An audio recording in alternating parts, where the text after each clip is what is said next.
In writing to the church at Corinth, the Apostle Paul said, "Now I exhort you, brethren, by the name of our Lord Jesus Christ, that you all agree, and there be no divisions among you, and you be made complete and in the same mind and in the same judgment." There has never been a time in the history of the Christian church that all Christians have been of the same mind, have agreed about everything, and had the same judgment. But that does not mean that we should not take seriously the call to Christian unity.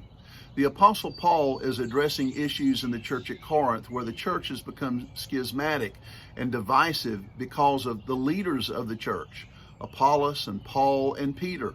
And many people are suggesting that they are better Christians because of who won them to the Lord. But the Apostle Paul reminds us that it is not Paul or Peter or Apollos that has redeemed humanity, but it is Jesus Christ who has redeemed humanity. And it is the name of Jesus Christ, devotion to the Lord Jesus Christ, that should be the source of our unity. This is just as true as Christians discuss politics, and I cannot help but think that the way that we conduct our affairs is grieving and quenching the Holy Spirit. Christians on the right and left are not having reasonable conversations with each other. We're angrily rebuking each other, speaking prophetically, we think. But prophetic speech that is inspired by the Holy Spirit, should be that which draws us together, should draw us together in unity. The willingness to understand that we speak to each other, and yes, we need to repent, and yes, we need to open our hearts, but prophetic speech draws us nearer to God. It draws us to the altar. The purpose of prophetic speech is not simply to cause controversy. The controversy is that we are separated from God, both right and left. We are separated from God.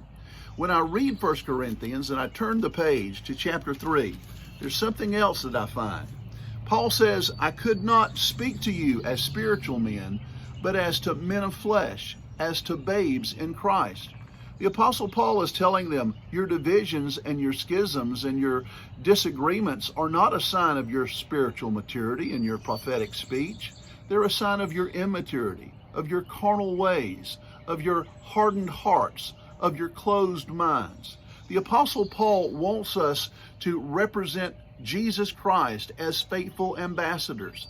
So what should we do? Well, Paul again gives us some insight. He says in chapter 3, verse 9, "For we are God's fellow workers, and you are God's field, God's building." We need to see each other, Christians on the political right and left, as God's fellow workers. We are fellows with one another. I'm not suggesting that we dismiss our disagreements. I'm suggesting that we have serious conversations about our disagreements, allowing the Holy Spirit to open our hearts and open our heads. We need to repent on both sides. We need to repent in many areas. One of the main places that we need to repent is those on the political left and political right have caused the gospel to serve a corrupt political party. There is no political party that can adequately represent the gospel of Jesus Christ in this present age. And when we have devoted ourselves to a political party, we are committing political idolatry. The Apostle Paul said in Philippians chapter 2 that we're to have the mind of Christ. Have this attitude in you, which was in Christ Jesus. And what Paul is suggesting is that we need to practice humility. I don't know everything, and neither do you. But I can love you. I can try to understand you. One of my favorite verses in talking about conflict with opponents comes from the Sermon on the Mount, where Jesus said, "Make friends with your opponents quickly." If I want to be a faithful witness to Jesus Christ, my speech should not be provoking division. My speech should be provoking healing. My speech should allow me to embrace my opponents and my enemies. Are there times that we should rebuke people who are in theological error? Yes. But even in our rebukes, we need to be gentle. Even in our rebukes, it needs to be for the purpose of reclaiming them to the faith. We need to be very careful that in our rebukes and in our conversations, we're not assigning brothers and sisters to hell. And I've seen that on social media. I've seen people on the left and right speaking prophetically, they say, consigning entire groups of people to hell. Are there people in the Christian church that are wrong? Sure. So we need to come to Christ with our heads held low, our hearts bowed before the altar of God. And before we claim to speak in the name of Christ, let's make sure our hearts and our heads are right.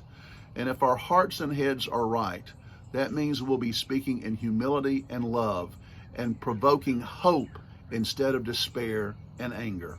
God bless you.